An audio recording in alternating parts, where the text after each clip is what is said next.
Eu quero, essa noite, compartilhar aqui com os irmãos. Eu falei de manhã que ia falar sobre uma mulher.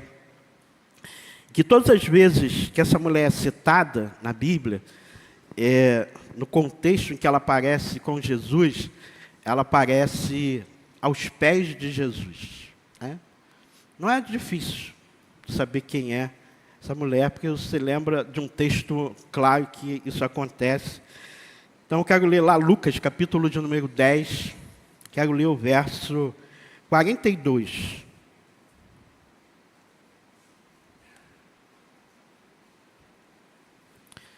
Vamos ler só esse verso, depois nós vamos ler outros versos aqui.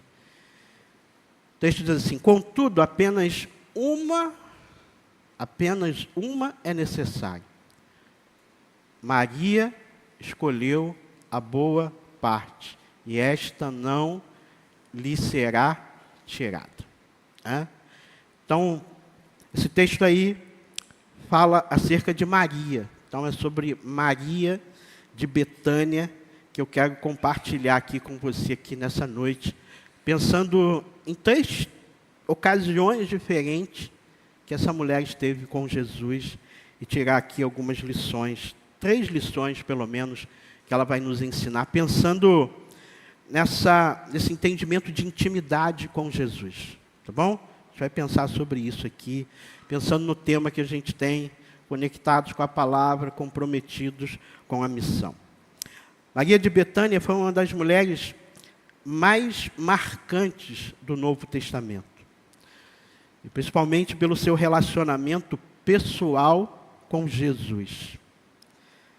Ela aparece sempre ligada a uma atitude de amor, devoção, intimidade espiritual com o Senhor. Ela morava em Betânia, que a gente a identifica como Maria de Betânia. É uma pequena aldeia próxima de Jerusalém. E ela pertencia a uma família. Né? Ela era irmã de Marta, irmã de Lázaro. Então conhecemos essa história aí bem. E essa família, ela tinha uma amizade, uma proximidade muito grande com Jesus. Então, Jesus frequentava aquela casa.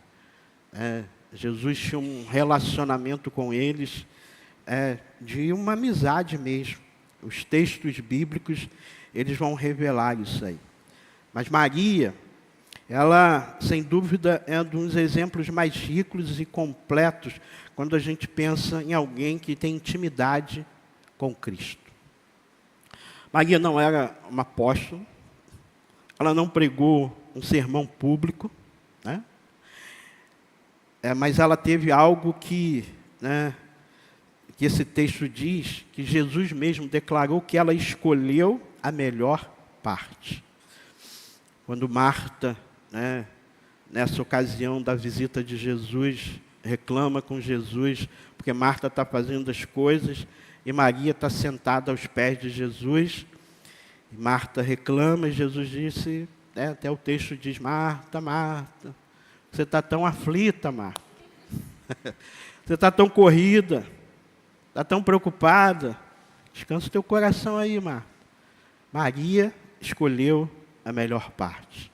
E isso não lhe será tirado. Amém, querido? Nós precisamos aprender uma coisa. Quando nós buscamos intimidade com Jesus, isso não nos é tirado. Só você pode ser um impedimento para o seu próprio relacionamento com Jesus. Não há circunstância, não há pessoa, não há religião, não há luta, não há família, não há nada que possa tirar esse privilégio que nós temos de termos um relacionamento pessoal e real com Jesus. Nada, nada, nada, nada. Só as suas escolhas, só o pecado, só se você escolher um outro caminho, aí você pode se distanciar do Senhor. Mas nada pode nos separar. Jesus mesmo, o apóstolo Paulo vai dizer lá no Cântico dos Cânticos, em Romanos, no capítulo 8, a partir do verso 28, ele vai dizer que nada pode nos separar do amor de Cristo Jesus. Nada. Porque o que nós precisamos para vivermos esse relacionamento, Jesus já fez por nós ali na cruz. Quando cremos naquilo que Ele fez, quando reconhecemos que Ele é o Senhor e o Salvador da nossa vida, nós temos o privilégio de manter um relacionamento. E é um relacionamento de intimidade com Ele. Por isso eu trouxe aqui a figura de Maria, né? Porque Maria não era uma mulher religiosa.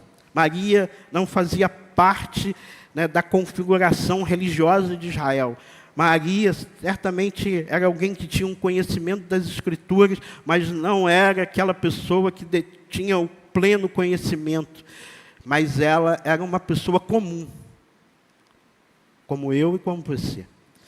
E ela tinha um relacionamento real e pessoal, eu posso dizer para você, e profundo com Jesus. Os textos bíblicos revelam isso, revelam isso. Todos os textos que nós vamos ler aqui, Maria vai aparecer na mesma posição, aos pés de Jesus. Todas as 3 ocasiões que a Bíblia fala dela, vai ser citado que ela estava aos pés de Jesus. Isso não é uma coincidência, mas isso é fruto de relacionamento e de vida com Jesus. Porque certamente o melhor lugar onde podemos estar é aos pés de Jesus. O melhor lugar da nossa vida é estar com Jesus. E eu quero pegar essas 3 ocasiões e nessas 3 coisas aqui, entender que cada uma dessas coisas nos ensina. E a primeira coisa é que o primeiro versículo que ela está aos pés de Jesus, ela está para ouvir Jesus. Então, Lucas capítulo 10, verso de número 39. Bota aí para mim. Faz parte do texto que eu li, do 42. Ele diz assim, Maria, sua irmã, ficou sentada aos pés do Senhor, ouvindo o que Ele dizia. Eu sei que a grande maioria conhece esse texto aqui, mas é importante a gente contextualizar aqui, né, o que estava acontecendo, tanto em Lucas, no 42 que eu li, no 39 aqui. Jesus vai até Betânia, e Jesus é recebido na casa de Lázaro, Marta e Maria. Então, Jesus é acolhido ali, Marta está preparando uma refeição, né, para que Jesus pudesse ali com os seus discípulos experimentar daquela refeição. E ter Jesus em casa, a gente fica imaginando, né? Que grande privilégio é esse. Acho que o Valtair estava falando lá dentro do gabinete agora, a gente estava conversando lá para orar, aí ele falou, quando o pastor diz que vai na casa de alguém, né, é uma movimentação total na casa, que a pessoa... quando você vai receber uma visita, não é assim? Você arruma a casa, diferente do que você arruma no dia a dia. Você prepara uma refeição melhor, não é? Quando você vai receber uma visita, que você quer receber essa visita, você prepara uma refeição boa, você faz a melhor comida, você vai receber da melhor forma, né? Porque você quer receber aquela pessoa, que a pessoa se sinta bem, que ela esteja em casa ali e sinta o amor, né, dessa família que está recebendo. Imagina com Jesus. Imagina você receber Jesus na sua casa.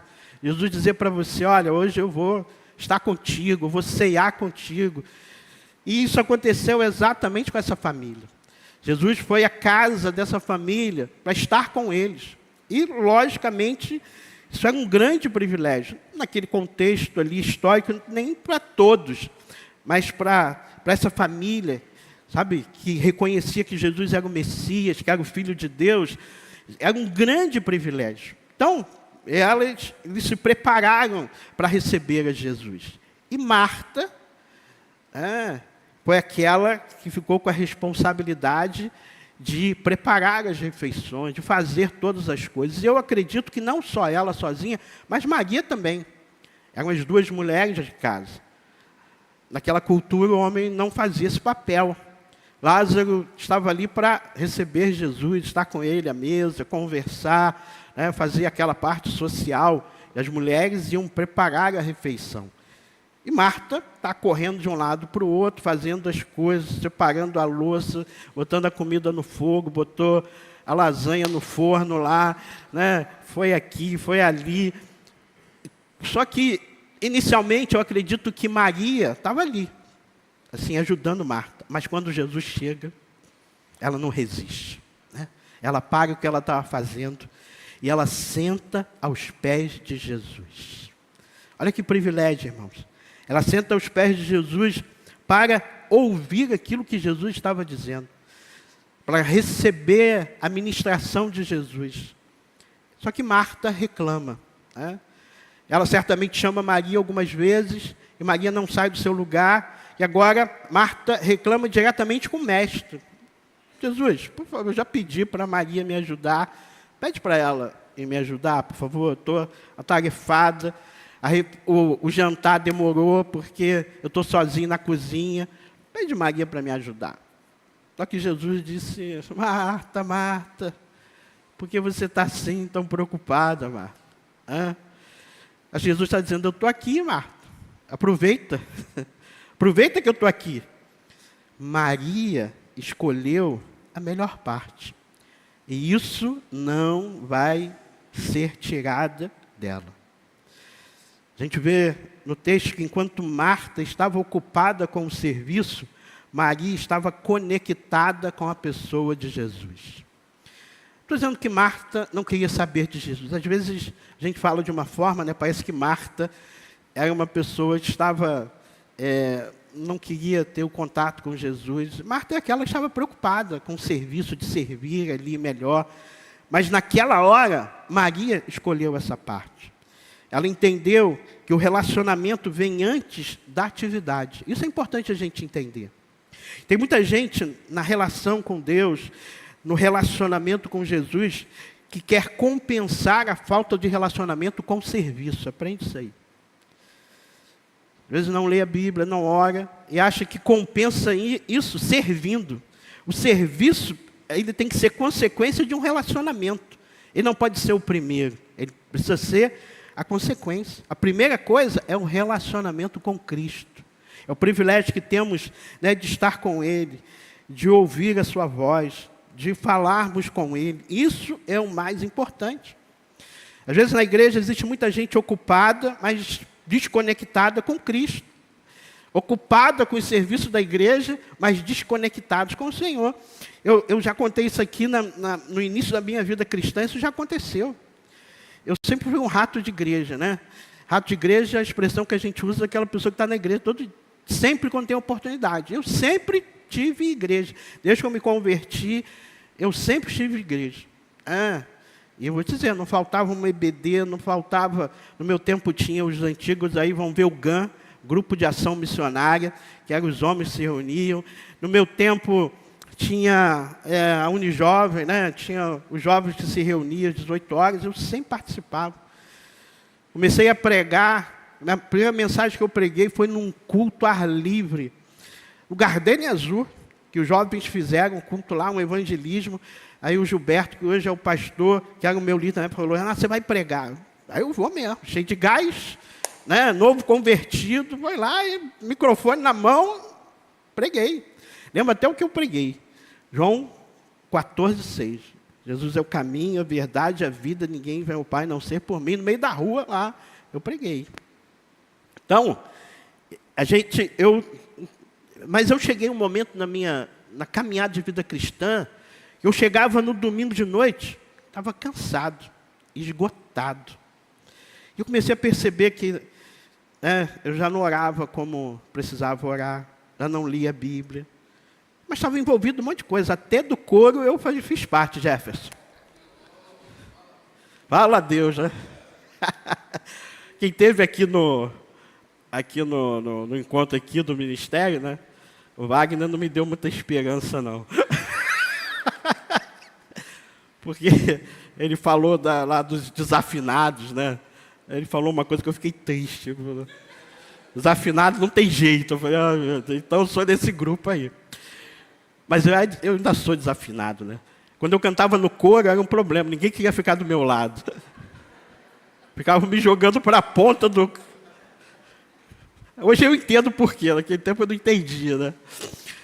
Mas estava envolvido. Mas a gente vai perdendo a conexão, sabe? Que é mais importante, que é aquilo que o Senhor espera mais da gente, sabe? De estar ali disponível para um relacionamento com Ele, com Jesus. É o que Ele espera da gente. Em primeiro lugar é isso. Ele quer isso. Ele quer e espera isso de mim e de você. E Maria escolheu exatamente estar aos pés de Jesus para ouvir a Jesus. Maria nos ensina que intimidade começa com escuta. Aprende isso aí. Maria ensina que intimidade começa com escuta. Você ouvir a Deus. Nossos ouvidos precisam estar atentos àquilo que Deus deseja falar conosco. Aí eu botei aqui algumas coisas, porque Deus fala. Você crê que Deus fala, amém?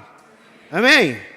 Deus fala de algumas formas. Primeiro, Deus fala principalmente pela sua palavra. A palavra é a revelação de Deus. Toda a Escritura é inspirada pelo Senhor. Ela é palavra de Deus. A Bíblia não contém a palavra de Deus, mas ela é a palavra de Deus. Lâmpada para os meus caminhos é a tua palavra, o que diz o salmista. A intimidade de Maria começou porque ela parou para ouvir Jesus. Se você quer ter intimidade com Deus, querido, leia a palavra de Deus. Se você quer ouvir Deus falando, leia a palavra. A segunda coisa, Deus fala pelo seu Espírito Santo. O Espírito Santo ele está em nós, habita em nós exatamente com esse propósito, para nos orientar, para trazer sobre nós direção. João 16:13 diz assim, quando vier o Espírito da verdade, ele os guiará em toda a verdade, o que Jesus diz. Ele não grita, mas o Espírito Santo, ele sussurra à nossa mente. Às vezes, pastor, como é que eu ouvi a voz de Deus? Sim, Deus fala aqui de uma forma muito direta para a gente. Às vezes tem gente que Deus está falando e não sabe nem que é Deus.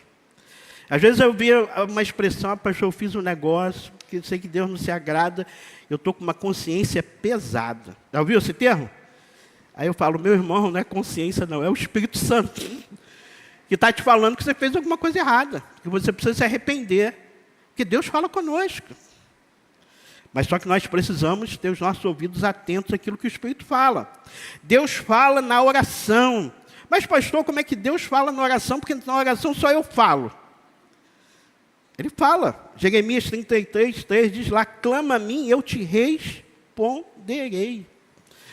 Ele nos responde, querido. Ele fala conosco.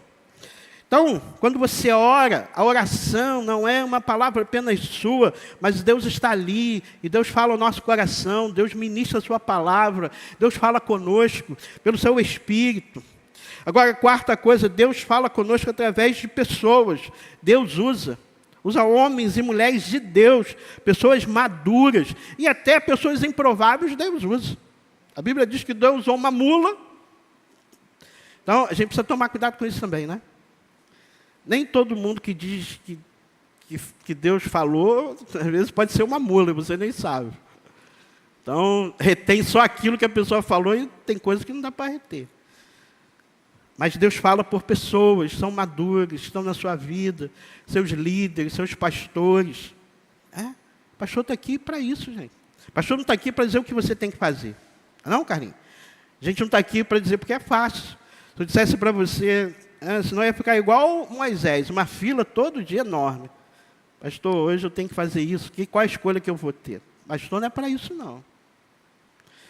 Uma vez alguém me perguntou assim, eu estava aconselhando uma menina acerca de um casamento, e ela me perguntou assim, pastor, se eu fosse a sua filha, o senhor deixava eu casar com essa pessoa?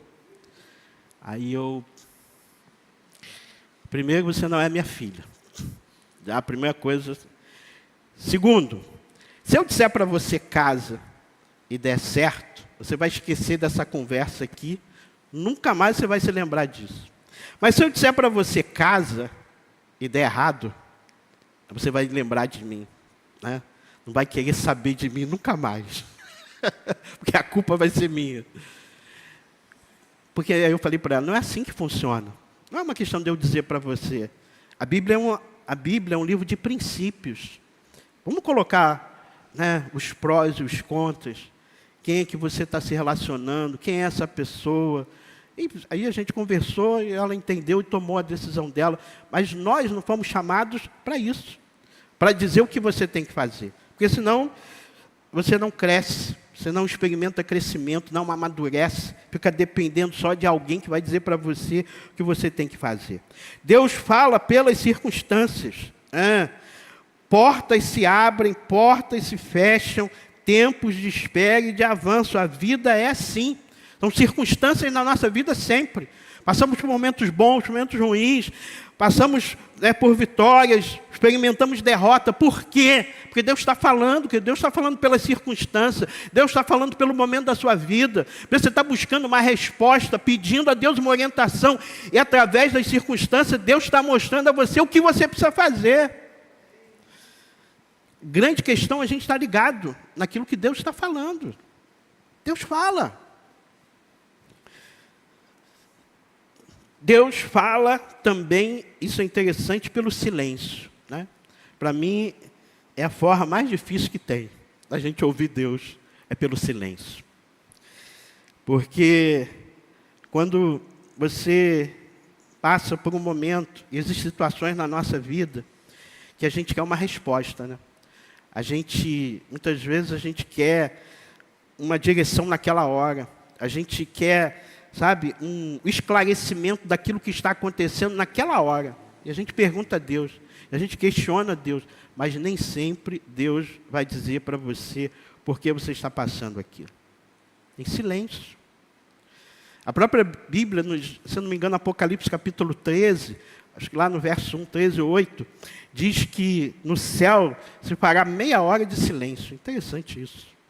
Se no céu tem silêncio, é porque Deus, Ele faz um silêncio também na nossa vida. E o silêncio de Deus não significa que Ele não esteja falando. Para mim, o silêncio de Deus é como se Ele estivesse dizendo para você, para mim, quando isso acontece, eu digo assim, espera. Quando Ele não fala nada, é melhor a gente esperar. A gente ficar lá no ponto. Né? Eu vi um filme, nem sei o nome desse filme, muito tempo atrás, que é um filme de um menino que foi com o pai assistir um jogo. É um filme americano.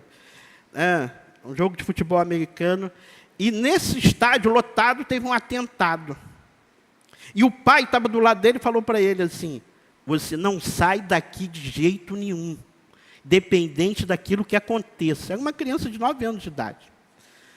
E começou a explodir coisa, começou a gente correr, um apavoramento tremendo, e o menino, depois de um tempo, o pai encontrou ele sozinho dentro do estádio, sentado no mesmo lugar.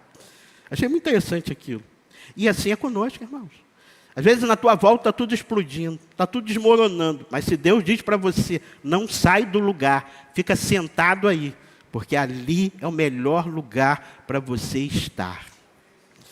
Mas nós precisamos ouvir a voz de Deus. Então Deus fala também através do silêncio. Do silêncio. Maria, nos ensina aqui que quem aprende a ouvir Deus, aprende a andar com Deus. Então ela nos ensina que quem aprende a ouvir Deus, aprende a andar com Deus. Mas só escuta quem escolhe parar, como Maria aos pés de Jesus. Porque já percebeu assim que ouvir Jesus, Marta estava indo para lá e para cá, fazendo uma coisa ou outra. Você sabe se ela ouviu aquilo que Jesus estava ensinando? É quando a dona de casa, acho que faz muito isso, né? Está fazendo as coisas em casa, tem um jornal, mas você vê a notícia pela metade. Você vê o filme pela metade. Né? Porque você está envolvido em alguma coisa, está fazendo um negócio ali, vai na cozinha, volta. Né? É igual culto, assistir culto online. Culto online, assim, é um negócio que Deus proporcionou, é bênção, mas eu não gosto. Que a gente tem um monte de distração dentro de casa, né? Você levanta, você come, você pega o celular, você se distrai num monte de coisa. Marta estava distraída, mas Maria estava ali aos pés de Jesus, ouvindo palavra por palavra, que Jesus estava falando com ela. Se você quer ouvir a voz de Jesus, é necessário que você pare. Não tem como ouvir a voz de Jesus em movimento, irmão. Para. Abra a palavra. Separe um tempo com Deus. Ore. Ouça aquilo que Deus está te dizendo. Porque Deus fala. E a gente tem gente aí que ainda ensina que Deus só fala com o pastor, né? Ah, Deus só fala. Isso é a maior mentira. A maior enganação do mundo. Que Deus fala com quem Ele quer. Deus fala até com o ímpio. Se Ele quiser, Ele fala. Mas Deus fala com todos os seus filhos. Porque o mesmo Espírito que habita em mim, habita em você, querido. Amém? A gente precisa entender isso. Às vezes a gente fica atribuindo ao outro aquilo que nem Deus atribuiu. Então, se você quer ouvir Deus, fique aos pés de Jesus. Para escutar aquilo que Ele está falando ao seu coração. Segunda coisa, nós vamos aprender aqui, João, capítulo 11, verso 32. Bota aí para mim. João 11, 32. Veja o que o texto diz. Quando Maria chegou ao lugar onde Jesus estava, e o viu, prostrou-se aos seus pés. E disse, Senhor, se estivesse aqui, o meu irmão não teria morrido. Então Maria estava aos pés de Jesus para confiar nele. Para confiar nele. Certamente, ali não era um momento de aprendizado, mas era um momento de dor na vida de Maria. Certamente foi um dos piores momentos na vida de Maria e de Marta, foi esse que é relatado em João capítulo 11, que é a morte do seu irmão Lázaro. Né? Aquela parecia uma família muito unida, que se amava, estavam juntos em tudo. E se você ler o capítulo 11 de João, você vai ver o relato de que Lázaro fica doente. E ele fica doente, a doença dele é tão grave, que elas ficam tão preocupadas que elas mandam chamar Jesus. Jesus não está em Betânia, Jesus está a 2 dias de distância da onde é Betânia, e elas pedem ao servo, ó, se arruma aí, monta aí no camelinho, vai lá, né, e fala com Jesus que o amigo dele, Lázaro, está doente, e a doença é grave, eles dizem doença de morte. Quando ele chega lá, quando eles chegam em Jesus, Lázaro já tinha morrido, Jesus sabia disso. Foi revelado a ele. Aí Jesus diz, ó, tá bom, vai deixar. Está dado o recado. Jesus não foi embora na mesma hora. Jesus espera e depois Jesus vai. Aí quando Jesus chega lá em Betânia, Lázaro já tinha morrido há 4 dias. Então o texto diz que quando o mestre chega, Marta corre logo para onde Jesus estava, porque alguém disse, Jesus está aí. E ela vai dizer a Jesus exatamente o que Maria disse. Se tu estivesse aqui, isso não teria acontecido. Ela vai dizer com outras palavras, mas exatamente isso. Jesus pergunta por Maria, falou, cadê Maria? E vai dizer, diz para ela, manda ela vir aqui. E Maria vai ao encontro de Jesus. A casa está cheia de gente que está chorando, se lamentando. Era uma cidade, era um lugarejo pequeno, eles eram conhecidos, então existia um clima de muita tristeza, um ambiente ali, né, de muita tristeza naquele dia. Maria vai, se joga aos pés de Jesus. E agora ela diz, Senhor, se tu estivesse aqui, o meu irmão não teria morrido. Pode ser uma queixa que Maria fez? Talvez. Pode ser uma palavra dizendo, Senhor, eu sei que tu podia dar um jeito nisso aqui. De alguma coisa tu ia fazer. Mas esse é o sentimento que estava em Maria ali. Um sentimento de dor, de tristeza. Mas mesmo nesse ambiente de tristeza, no momento mais difícil, Maria não foge de Jesus. Mas ela corre e se coloca diante dos pés dele. Vou dizer para você que às vezes esse é um dos maiores erros que os crentes têm. Alguns. Nos momentos de crise, em vez de estar aos pés de Jesus, foge de Jesus. Eu confesso a você que nesses 27 anos de ministério eu não entendo isso. E tem muita gente que deixa de ir à igreja, abandona a igreja, porque está passando problema. Ué. Não sei que ser o contrário. Esse lugar é um lugar da reunião dos santos. É uma comunidade de fé. Nós estamos aqui unidos debaixo de um propósito de adorar o Senhor, de viver a sua vontade, de aprendermos, de crescermos.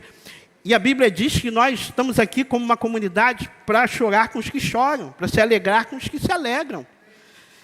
E aqui é um lugar onde você vai receber uma palavra de Deus. Aqui alguém vai te abraçar.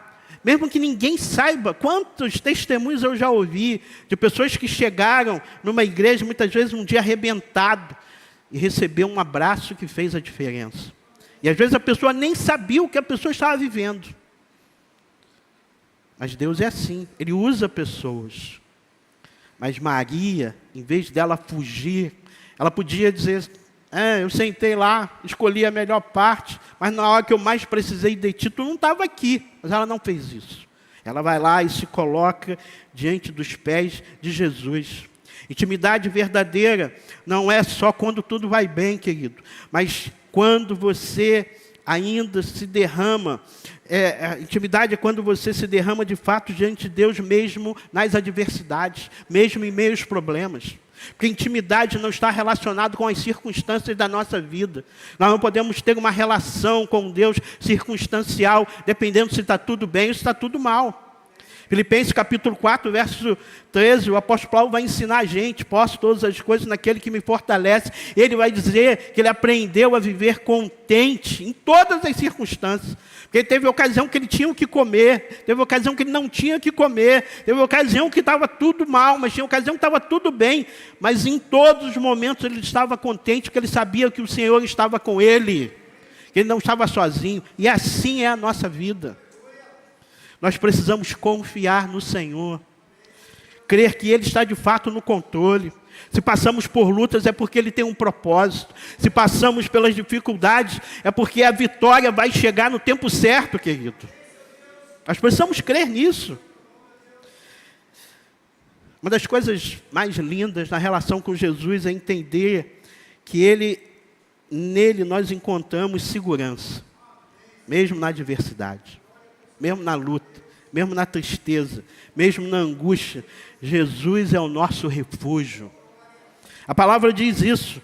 O Salmo 46, 1 diz lá, Deus é o nosso refúgio e fortaleza, socorro bem presente na angústia.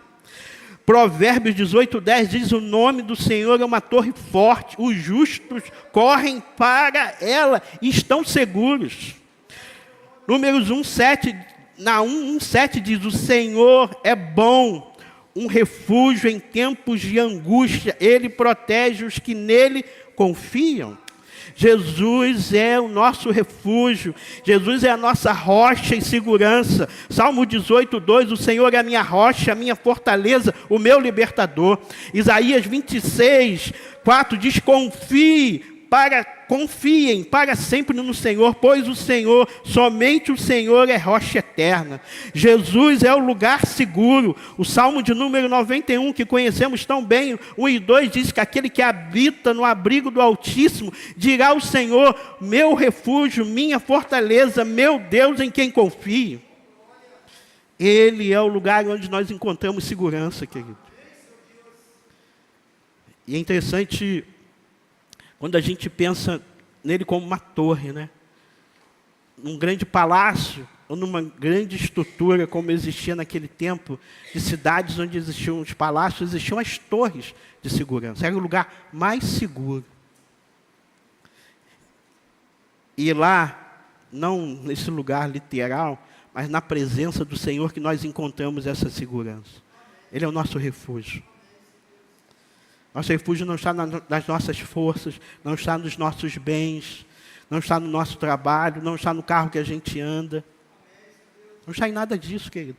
Mas o refúgio que precisamos está no Senhor. É nele. Nele. Ele. E Maria sabia disso. Por isso que, no meio da turbulência da sua vida, ela se joga aos pés de Jesus. Ela nos ensina, querido, que quando passamos pelas lutas e pelas dificuldades, nós precisamos correr estar ali debaixo dos pés de Jesus. Debaixo dos pés de Jesus é ter essa comunhão com Ele, é ter essa intimidade com Ele. Eu sei que existem momentos na vida da gente que nos faltam palavras. Quando a gente entra no quarto, fecha a porta, e que a gente não sabe nem o que a gente vai orar. Não sei se você já passou por isso. Porque você já orou tudo que você tinha que orar, né? Você já pediu tudo quanto é jeito que você tinha que pedir. Você já confessou todos os pecados que você lembra que você tinha que confessar. Você pede tudo quanto é jeito. Mas muitas vezes é o silêncio. Mas o silêncio é cheio da paz de Deus. Mas é nesse lugar que nós encontramos, de fato, em Cristo, o lugar em que nós precisamos estar. É confiar. Às vezes eu ouço muito isso. Pastor, o que eu faço? Em situações que são compartilhadas e que a pessoa pergunta, o que eu vou fazer, pastor, agora? Eu não sei. Porque eu não sei mesmo. Mas eu sei que Ele sabe. E às vezes a única coisa que nos resta, e é a principal, vamos orar aqui. Vamos dobrar os nossos joelhos. Vamos pedir ao Senhor. Vamos confiar nele. Crendo que Ele tem o melhor para nós. Crendo que Ele tem o melhor para a sua vida. Crendo que essa porta vai se abrir. Crendo que essa situação vai ser resolvida. Crendo que Deus vai restaurar a sua família. Crendo que Deus vai trazer o seu filho de volta. Crendo que Deus vai abrir a porta de emprego. Crendo. É o que nos resta. Estar aos pés de Jesus. Terceira coisa.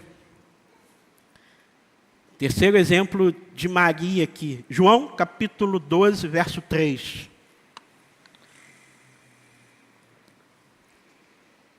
João 12, 3.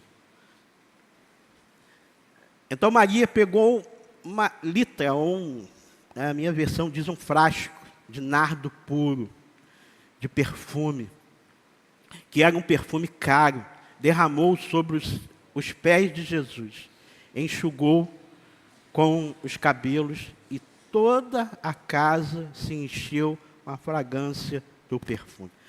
Para mim, tem um monte de texto que a gente acha lindo, né, que a gente prega aqui, mas esse texto é lindo, ele é lindo demais.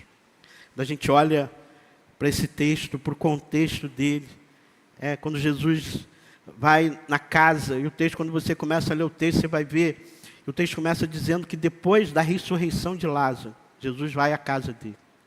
Imagina, queridos, se lá em Lucas capítulo 10 nós vamos ver uma alegria daquela família recebendo a Jesus, porque Jesus ia jantar lá, Marta se movimentando, Lázaro se movimentando, Maria aos pés de Jesus, aquela família ativa para receber Jesus.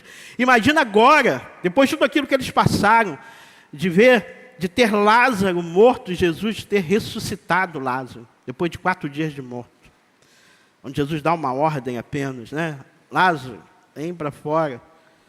Mas antes Jesus manda eles tirarem a pedra, né? Porque a pedra quem remove somos nós, não é Jesus. Aí Jesus chega. Já viu quando você passa por aquela tempestade, ou por aquele deserto, né? De batalha na sua vida, e você chega na terra que emana leite e mel, você toma posse da bênção. Aí Jesus diz, eu quero estar contigo hoje. Caramba, é celebração pura, né? É só gratidão, é só adoração. E é exatamente esse sentimento que estava ali, naquela casa, e sobretudo em Maria. E mais uma vez, ela vai se prostrar aonde? Aos pés de Jesus. Eu penso que muito mais Lázaro queria fazer alguma coisa, para demonstrar gratidão para Jesus. Ele, do seu jeito, estava fazendo alguma coisa. Marta, da mesma maneira, estava demonstrando a sua gratidão e a sua adoração fazendo alguma coisa. Mais uma vez, Maria surpreende. Mais uma vez, ela se destaca. Não porque ela queria se destacar, não porque ela queria aparecer, mas pelo seu ato de adoração. Jesus está sentado, certamente naquela sala, e a gente sabe que Jesus naquele tempo não se sentava numa cadeira como nós sentamos, mas eles eram reclinados na mesa, os pés É uma posição, né, que a gente nunca usa, mas ele sentava de uma maneira que os pés ficavam para o lado de fora. Maria sai do seu quarto e ela entra na sala com um vidro de perfume. Alguém olhou, será que Maria vai fazer o quê? Vai dar isso de presente para Jesus? E o texto diz que o vidro era caro. Aquele perfume custava pelo menos 300 denários. Um denário era um dia de trabalho de um homem, de um trabalhador. Então, era um ano de trabalho. E aquele perfume era um perfume que nem todas as mulheres tinham. Só aquelas que tinham uma condição social melhor. E aquele perfume era comprado por uma mulher e era guardado para o dia que ela se casasse. Aquele perfume ele não era rosqueado, ele não era um sprayzinho como tem hoje, mas para usar o perfume era necessário quebrar aquele frasco. E ele seria usado naquela noite de núpcia, aquela noite especial para aquela mulher. Então era algo precioso. A gente podemos afirmar que era aquilo que Maria tinha de mais valor.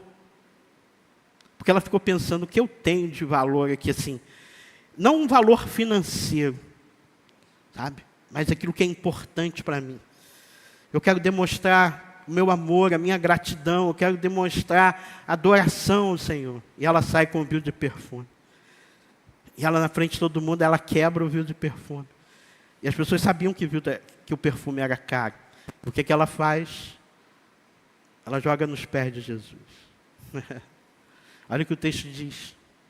Enxugou com seus próprios cabelos. Porque uma mulher, naquele contexto, os seus cabelos não eram soltos, assim, não ficava solto. E ela enxuga os pés de Jesus ali com o perfume que é jogado ali sobre os pés de Jesus. Esse texto tem o discípulo chamado Judas, que ele faz um comentário. Né? Já viu aquele comentário que é péssimo? Aquele comentário que é fora de propósito? Aquele comentário que revela que aquela pessoa não tem um coração ali naquilo. Ele diz, que desperdício, né? Podia dar esse dinheiro para os pobres. Mas Jesus vai dizer, o pobre você vai ter todo dia. Deixa ela. O texto diz, o texto no verso 5 diz isso, né? Porque esse perfume não foi vendido, o dinheiro dado aos pobres seriam 300 denários. A questão não era o valor, querido. A questão não era essa. A questão ali, ela não escolheu aquilo que ela tinha de mais caro. Talvez pudesse ser. Mas o que a gente entende que a intimidade, guarda isso aí, a intimidade produz entrega. A intimidade produz entrega. Porque quando você tem intimidade com Jesus, quando você tem um relacionamento com Ele, você não vai ter reservas com Ele. Você não vai dar aquilo que você tem de melhor, você vai dar tudo para Ele. Você vai entregar tudo para Ele. Você vai consagrar para Ele todas as coisas. Foi exatamente o que Maria fez. Ela entregou para Jesus aquilo que ela tinha de mais importante. Eu vejo ali uma expressão, sabe, de louvor, uma expressão de adoração. Aquele ambiente de adoração tomou aquele lugar de uma tal forma, e o texto diz que o perfume encheu aquele lugar. Sabe, um lugar que a adoração de Maria tomou. Eu acho que todos ficaram surpreendidos com aquilo. Só o Judas lá que fez um comentário fora do contexto, mas a maioria, posso dizer quase todos, entenderam o que Maria estava fazendo. E eu fiquei pensando, né, qual tem sido a nossa expressão de adoração ao Senhor? O que eu tenho dado ao Senhor? Será que eu tenho dado a Ele algo especial?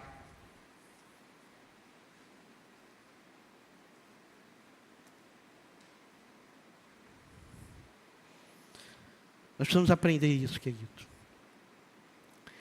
Maria, ela não foi especial porque tinha uma posição, mas porque ela escolheu uma postura diante de Jesus. Escolheu estar aos pés dele. A intimidade que ela viveu não é inalcançável, mas é praticável.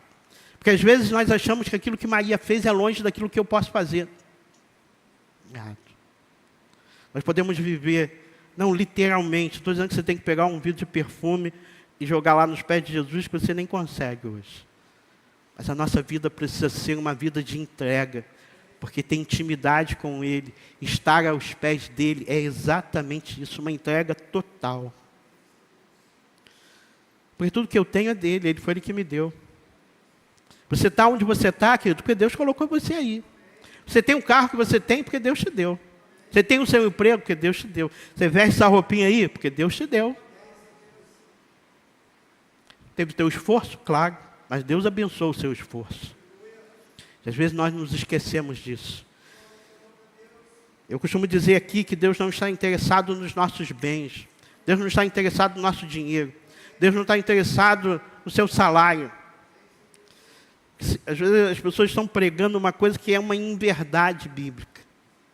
Deus não está interessado nisso. Deus está interessado em nós. Ele está interessado em nós.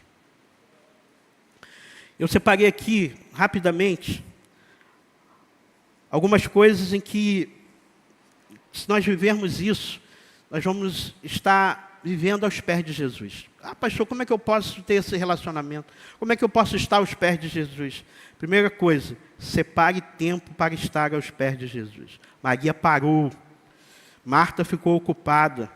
Separar diariamente um tempo, preste atenção, sem celular, abrir a sua Bíblia, coração aberto e ler a palavra. Faça isso. Mas tem gente que quer ler a Bíblia comendo, televisão ligada, celular do lado e computador ligado. Vai estar desconectado, porque não tem conexão com Deus.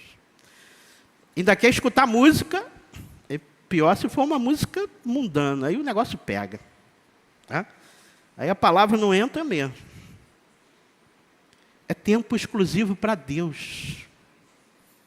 A gente está chato de falar isso aqui, porque a gente está falando isso muito, né? Mas isso é necessário, irmão. Você paga um tempo de manhã, você paga um tempo de noite. Aí eu só posso à tarde, eu só tenho a hora do meu almoço. Você paga lá 15 minutos do seu almoço, faça isso. Não faça na hora do trabalho, não, que é pecado. Mas na hora do seu almoço, que é a sua hora lá que você tem, faça isso.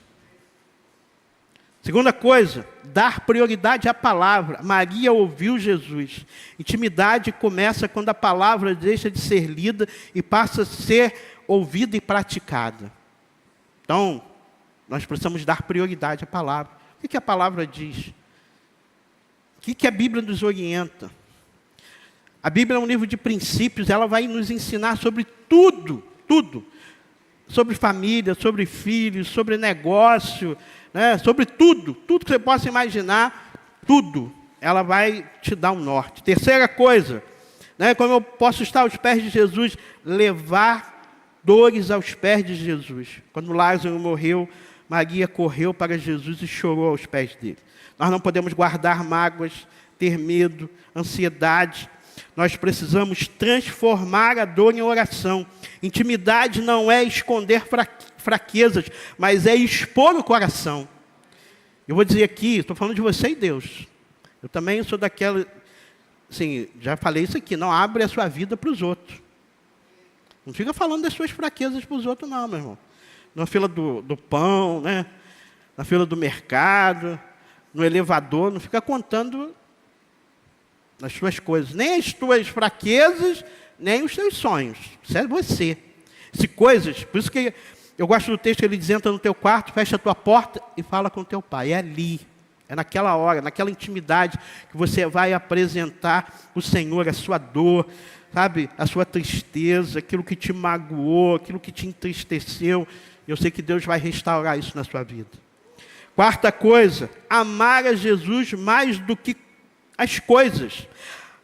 Maria quebrou o perfume mais caro que ela tinha. Abrir mão né, do que rouba o primeiro lugar de Cristo, dar a Jesus o melhor do nosso tempo, atenção, afeto, adoração verdadeira. Isso é estar aos pés de Jesus. Jesus precisa ter o primeiro lugar da nossa vida. E é o primeiro, irmão. Eu vou dizer aqui, não se assusta não. O seu filho não pode estar no primeiro lugar. Seu cônjuge não pode estar no primeiro lugar. A sua mãe, seu pai não pode estar no primeiro lugar. Seus amiguinhos, muito menos, podem estar no primeiro lugar. O primeiro lugar é de Jesus. Hoje de manhã a gente aprendeu que o fundamento é Jesus. Ah, Jesus não quer que eu ame meu pai, minha mãe, meus irmãos, meus amiguinhos? Quer. Ele não está dizendo isso. Mas o primeiro lugar é dele. Então, nós precisamos amar a Ele. Escolher agradar a Deus, mesmo que os outros não entendam. Viver para a aprovação do céu e não para a multidão. Maria nos ensina que quem vive aos pés de Jesus, vive seguro, sensível e transformado. Não é sobre fazer mais, mas é sobre estar mais com Ele. O segredo é esse, irmãos. Não é aquilo que eu faço, mas é aquilo que eu sou diante dEle. Isso é o mais importante. No mundo aí, as pessoas usam uma expressão, né? Ninguém ensina o pulo do gato, não tem isso aí? Ninguém ensina, às vezes, aquilo... Às vezes alguém tem uma receita, e não estou falando das irmãs, não, que as irmãs dão uma receita completa, né? Mas tem gente que não dá receita completa, não. Só dá lá o segredo, guarda. Né? Segredo, ó. Eu quero dizer para você que esse é um grande segredo, que não pode ser um segredo. Mais importante não é aquilo que você faz, mas é aquilo que você é diante do Senhor. Mais importante é a sua relação com Cristo, a sua intimidade com Ele. É estar aos pés de Cristo. Estar aos pés de Cristo não é estar na igreja. Eu volto a dizer, a igreja é uma consequência dessa relação. Quando nós estamos aos pés de Cristo, a gente vai amar estar aqui. A gente vai amar estar com os irmãos. A gente vai amar estar no culto, viver essa comunhão. Naturalmente, porque eu tenho intimidade com Jesus. E se eu tenho intimidade com Jesus, eu vou amar a igreja que é dele. Então, a igreja é o corpo de Cristo. Se a igreja é o corpo de Cristo, eu amo Jesus, tenho comunhão com Ele, eu vou amar estar aqui. Eu vou amar servir a Ele aqui, para abençoar vidas, para alcançar vidas. Isso é uma consequência. O primeiro é relacionamento com Ele, é vida com Ele. Ah, pastor, mas eu não tenho tempo. Essa é a palavra que a gente mais ouve nesses dias. Mas você tem tempo para assistir uma série na Netflix. Mas você tem tempo para jogar um jogo virtual lá. É pecado isso? Não, estou dizendo. Estou dizendo para você que tem tempo, né? Se você procurar, tem tempo. E o tempo é de qualidade. Não é aquele tempo, né, quando você vai comer, que você nem ora. Você está mais com fome do que com vontade de orar. Não é esse tempo, não. Essa oração não vale. Essa oração que você joelha para orar quando está dormindo, você até dorme ajoelhado, está tão cansado, isso também não vale. É tempo de qualidade. Precisamos estar aos pés de Jesus. Bem? Ministério pode subir.